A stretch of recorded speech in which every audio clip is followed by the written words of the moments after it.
Well, it's martini time again, and thank you for joining me.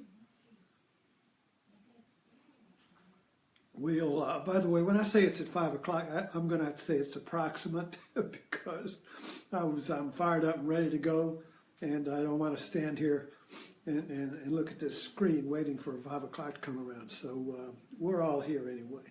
So we're going to ask our little frog to dive down in our pond and come up with a golden ball of insight. And I'm going to start off with showing you this because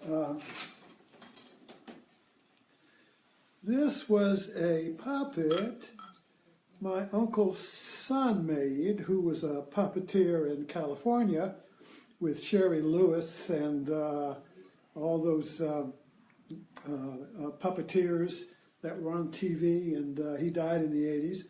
But this was his puppet that I found in my uncle's closet, and I thought I would bring this up as a prop for what I want to talk about tonight, because I've been contemplating on this all day long and percolating it, writing on it on Facebook. Not to mention the fact that it's an obsession my whole life, and that is, how do we know? How do we know things? What are the ways of knowing? And a lot of the confusion today about truth and what is truth, fake news, fake truth, Trump lying, telling the truth, what's the truth? Pontius Pilate asked that, what is truth? We're still asking it. And, I'm going to have to blow my nose. Excuse me a minute. I've developed a sniffle.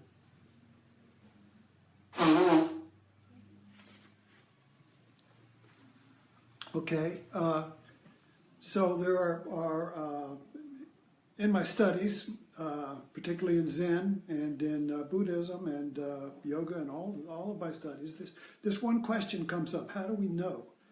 Now there are two ways of knowing that are contradictory and both valuable, and they are demonstrated by the question. The first question would be, what am I? Now that is a subjective question, because I'm saying there with urgency, and we all ask this: what am I? What is my purpose? What am I here for? What am I supposed to do? What is my meaning? Now this question comes up all through our life. What's the meaning here? Everybody died. What's the meaning? I just lost my job. What's the meaning? What am I supposed to do? What is my purpose? This is a subjective, urgent question. It's usually asked in the realm of religion. The other question is, what is man? What is humanity? This is an objective question. You might go to science, anthropology. You would go to the sciences to find an answer to that, psychology, all of the liberal sciences. And so this is a relative truth because it's always updating.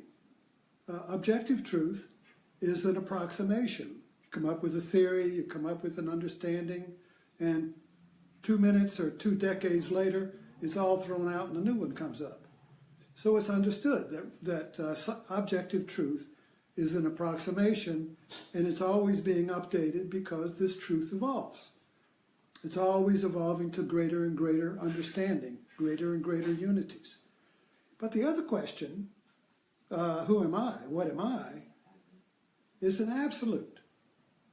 Not that but it's not an objective truth. It's an absolute. When you know who you are, it's not an approximation. You see, it's not something to be discussed. It's not something that you found in a book. You discover it usually through tragedy, through grief. You find meaning. So finding meaning is a subjective revelation, a discovery. You see. So now, how do we? The problem is our culture today is confused these two ways of knowing. So if you look at the political parties, the Republican Party leans towards subjective truth, meaning values. Their concern is with value, community, and the left leans towards objective truth, and they want to know how you do something. Right? So the right would lean more towards the subjective question of value, and they talk about this all the time. Family values. They deliver a value policy, value stump speeches. They're concerned with values, and the left is concerned with empirical truth and individual rights. So on the left, that you will get new individual rights. So we got LGB rights, you got women's rights, you got workers' rights, and all that. And the right would be more concerned with the community as a whole, social order, law and order, value within the context of the one, the whole, where the left is interested more in process, and it'd be like a man and a woman going shopping. All right, so the man would be the conservative shopper. He goes in for value. He's just going in for the target, what he wants to get it and comes out. The woman is going to be a liberal shopper. She's going to be in for process and just wander around the store looking at stuff, before she comes out. But that's, anyway. So we're looking at these two ways of knowing. Now both are valuable, but they're contradictory. You can't do this and hold them both at the same time. One or the other. When they get held together, we have a panic attack. In other words, usually we just choose one or the other, and they're compartmentalized. So we go to church on Sunday and go to work during the week. You can study science during the week and go to church on Sunday. You can ask one question during the week and ask another on Sunday. So we have learned in our modern world to compartmentalize this. And by the way, this world began with the Enlightenment, because it was with the Enlightenment that the scientific method and objective knowledge was discovered. Before that, it didn't exist. It was mixed up in alchemy, where it was subjective and objective. You couldn't pull them apart. But Descartes and the scientific method pulled them apart and said, okay, religion has subjective truth and science has objective truth. So these two worlds are separate. But in time, the church began to lose its center and began to kind of like merge over here with the objective truth, and a good example of that would be when the search for the historical Jesus began. Now that's objective truth. If you're looking for the historical roots of Jesus and Noah's Ark and the actual relics and the empirical proof of these subjective truths, you're looking for objective proof of a subjective truth, then the two worlds, the religion and the empirical world, the right and the left, are all competing for the one in the objective world. And we've lost the subjective world altogether. So they're both competing over here in the objective world, you see, and that creates a great deal of confusion because you can't tell which view you're using, you see. Am I concerned with my purpose in life, or do I want to get a job? You see what I mean? We're all mixed up here. So let's get to Trump and why this is such a unique situation here. Is, to me, Trump is he's speaking subjective truth in an objective world. Okay, he's speaking value. All of his speech is value. It's big, it's great, it's tremendous, it's fantastic. These are value words. He's not describing how long it is, how long it takes to get there. He's not describing it objectively, he's describing it subjectively. Value. Okay? So he should be a preacher. Right? So during the campaign, he was a preacher. I mean, he was preaching, and he was creating value. The value of Trump, the value of his vision. I didn't care how you're going to get there. That was irrelevant. What was important was the value. So people identify with that because we need value. We need meaning. We need the answer to that question, who am I? Who is America? What is America, you see? So that's a value question. But then when he becomes president, now he is in a incompatible territory for his value sermon. Because now he is more like it becomes he's like an actor who is doing a performance which is subjective, and the performance or the meaning of the play, everything in the play supports the story of the play. So you have a story of the play, right? And everything that happens in the play references the story. Nothing in the play happens that doesn't reference the story. You see? So Trump is presenting a story of America, a story of Trump, and all the facts that he looks at reinforces the story. You see? So that is a subjective view, but it's in an objective field. So it's in conflict with empirical objective facts. Which is the role of journalism. Journalists' function is to discover and point and bring up the empirical relative facts, objective facts that are verified by an agreement that, yeah, that's real. You know, there has to be a they call it multiple sources. You can't go with one source, you have multiple sources, like when you interact lines. So the point that you get here is justified by 3 or 4 viewpoints instead of one viewpoint. See, but Trump is functioning as one viewpoint, you see. So there's one viewpoint, and all those in his realm, within his White House, you see, are affirming that one viewpoint. If they want to stay there, they have to do that. But this one viewpoint world is a subjective view of the world, which is about value. Okay? And so all of his supporters support his values. And when you get in accord with a value system, you identify your values, and its values are your values. So if you support Trump, and I'm not saying there's anything wrong with this, I'm just saying this is what we're looking at here. If you support Trump, you say, well, his value is my value, and I and he are one. So I trust him because I trust myself. We are together in this. You see, we become one, you see. So then the outside world then becomes a threat because it threatens not only Trump's value, but my value.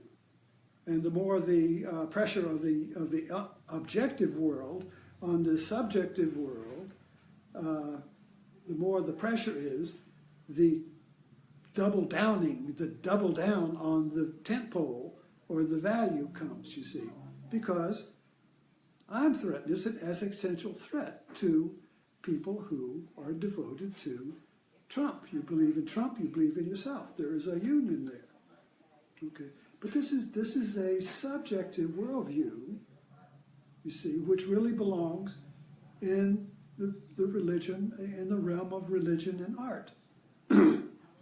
If you go to a play, that is a subjective view of the world. It's not a scientific objective view of the world. It's a subjective view of the world.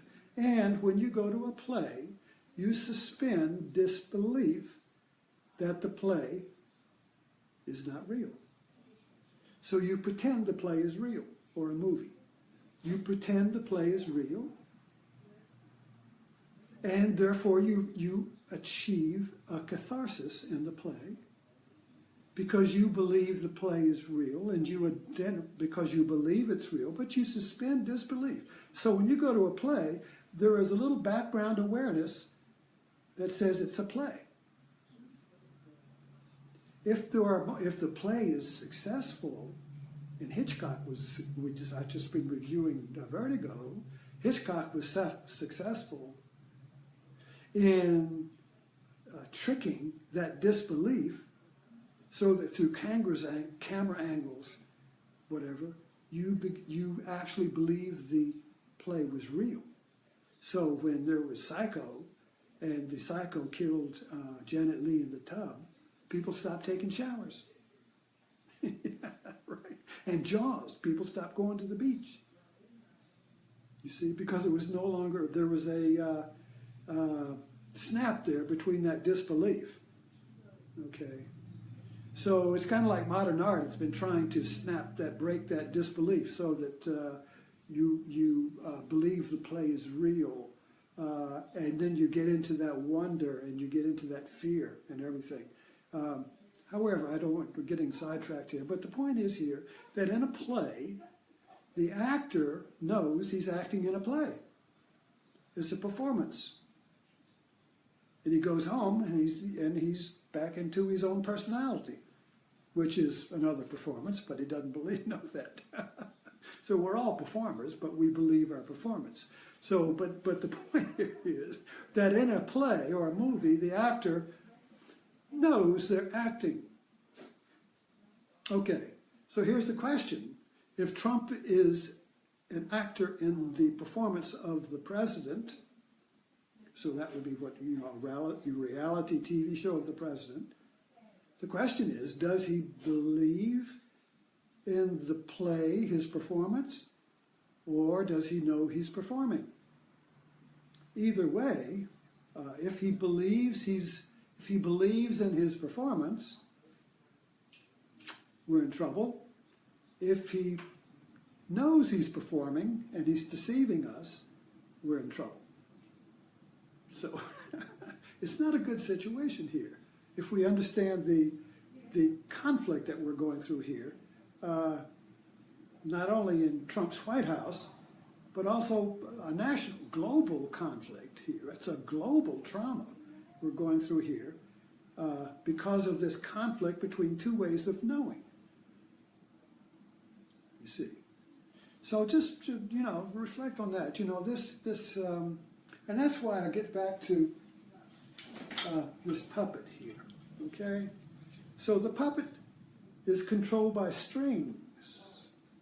Now the question I'm asking is, Hillary Clinton, during the debate, if you remember, she said he was a puppet on Russia's strings. And a lot of the comments are about that. But I'm suggesting Trump is a puppet on his story of Trump. I'm suggesting that Trump is a puppet on his story of Trump. Because he's been living this story, building this story, tower after tower, higher and higher, his whole life, you see. And so now he just went from the one floor on Trump Tower to the penthouse, which was the presidency. So he took his story of Trump, which has been successful, to the presidency. But here, the field that he's playing is not compatible to his story because he's using two different ways of knowing. And we don't think he realizes that. That's why he's continually campaigning. So he campaigns, which means he goes back to a rally where he can rejuvenate and recharge his story, you see. He has to recharge his story in order for him to exist in this very strenuous, demanding job. There's nobody there but the story. So the strings are his story, you see. So we have a real question is how long can he maintain this particular performance before it all crashes down, you see, implodes, which happens in a self-destructive way. Well, this happens in our personal life. When we get extended in our own little performance, when we get overextended in our drama, when we get overextended in our ego, there is a snapping point where It can't go any further, and it just collapses, either in some tragedy or some realization or some aha moment or epiphany, or something happens to collapse it. Boom. And we will discover that the collapse is always self-inflicted. It's a self-inflicted collapse. It's like two hands. One hand is building the story, and the other hand is sticking a pin in it. But we think it's coming from outside, but it's really our own hand. So while one hand is building it up, the other hand is going to destroy it. But the deception is that the hand that's destroying it is coming from somebody else, the enemy, the other out there, you see. But it's really our own hand. Because in our heart, we want to be one. In our heart, we want to be real. In our heart, we want to be whole. And we don't want to be inauthentic. So if we are inauthentic, we're going to do something unconsciously to wake us up. So in that sense, we are our own puppet master, we are our own guru, and we are our own enemy until we get a big snap and wake up. So, thank you, and I'll see you in the morning at Buddha's in Your Landfill, or our moment of Zen.